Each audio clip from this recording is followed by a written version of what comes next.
ಆತ್ಮೀಯ ಯುವಕರೇ, ನಾನು ಕುಂಚೂರ್ ಕಲೀಂ. ಭಾರತ ದೇಶ ಈ ತಿಂಗಳು ರಾಷ್ಟ್ರೀಯ ಯುವ ದಿನಾಚರಣೆಯನ್ನಾಗಿ ಆಚರಿಸುತ್ತಲಿದೆ. ಬಾಗಲಕೋಟೆಯ ಮಹಾಲಿಂಗಪುರದ ಯುವಕನೊಬ್ಬ ಹೊಟ್ಟೆಪಾಡಿಗಾಗಿ ಚಹಾದಂಗಡಿಯಲ್ಲಿ ಕೆಲಸ ಮಾಡುತ್ತಾ ಸೂಪರ್ ಸ್ಟಾರ್ ಅಮಿತಾಬ್ ಬಚ್ಚನ್ ಅವರು ನಡೆಸಿಕೊಡುವ ಕೌನ್ ಬನೇಗಾ ಕರೋಡಪತಿಯಲ್ಲಿ ಭಾಗವಹಿಸಿ ಬರೋಬ್ಬರಿ 50 ಲಕ್ಷ ಗೆದ್ದು ಇತಿಹಾಸ ನಿರ್ಮಿಸಿದ. ಅಮಿತಾಬ್ ಬಚ್ಚನ್ ಎದುರು ಹಾಟ್ ಸೀಟ್ ಕುಳಿತಿದ್ದೇ ಬಹಳ ಅದ್ಭುತವಾದ ಅನುಭವ ಎಂದು 20ರ ರಂಜಾನ್ ಪೀರ್ ಜಾದಾ ಅವರು ಹೇಳುತ್ತಾ, ಇದರ ಹಿಂದೆ ಸತತ 3 ವರ್ಷದ ಪರಿಶ್ರಮವಿದೆ. ನಾನು 50 ಲಕ್ಷ ಗೆಲ್ಲುತ್ತೇನೆ ಎಂದುಕೊಂಡಿರಲಿಲ್ಲ. ಹಂತವಾಗಿ ಮೇಲಿರುತ್ತಾ ಹೋದಂತೆ ನನ್ನ ಬಳಿ ಆತ್ಮವಿಶ್ವಾಸ ಹೆಚ್ಚಾಯಿತು. ಬರೋಬ್ಬರಿ 50 ಲಕ್ಷ ರೂಪಾಯಿ ಗೆದ್ದೆ. 1 ಕೋಟಿ ರೂಪಾಯಿಯ ಪ್ರಶ್ನೆಗೆ ರಿಸ್ಕ್ ತೆಗೆದುಕೊಳ್ಳಲು ಹೋಗಲಿಲ್ಲ ಎಂದು ಹೇಳಿದ. ನನ್ನ ತಂದೆಯವರು ಗ್ಯಾಸ್ ವೆಲ್ಡಿಂಗ್ ಕೆಲಸ ಮಾಡುತ್ತಾರೆ.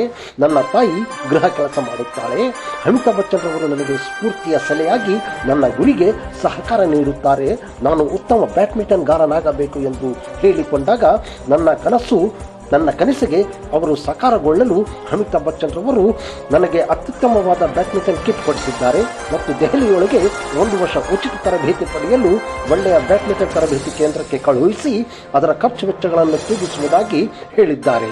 ಅಮಿತಾಬ್ ಬಚ್ಚನ್ ರವರು ನನ್ನ ಕುರಿತು, ನೀನು ಎಲ್ಲ ಯುವಕರಿಗೆ ಸ್ಫೂರ್ತಿ ಯಾಕಾಗಬಾರದು ಎಂದು ಹೇಳುತ್ತಾ, ನೆರೆದಿರುವ ಪಾಲಕ ಪೋಷಕರುಗಳಿಗೆ ನಿಮ್ಮ ಮಕ್ಕಳು ಪರಿಶ್ರಮ ಪಟ್ಟರೆ ರಂಜಾನ್ ಪೀರ್ ಜಾದಾದಂತೆ ಆಗುತ್ತಾರೆ ಎಂದು ಹೇಳುತ್ತಾರೆ.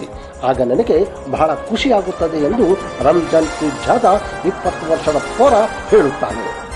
ಸತತ ಅಭ್ಯಾಸ, ಪರಿಶ್ರಮ, ಸಾಧಿಸುವ ಛಲ ಹಾಗೂ ಆತ್ಮವಿಶ್ವಾಸವಿದ್ದರೆ ಮಹಾನ್ ವ್ಯಕ್ತಿಗಳಾಗಿ ರೂಪುಗೊಳ್ಳಬಹುದು ಎಂದು ರಂಜಾನ್ ಪೀರ್ ಜಾದಾರವರೇ ಇಂದಿನ ಯುವಕರಿಗೆ ಸ್ಫೂರ್ತಿಯ ಸೆಲೆಯಾಗುತ್ತಾರೆ.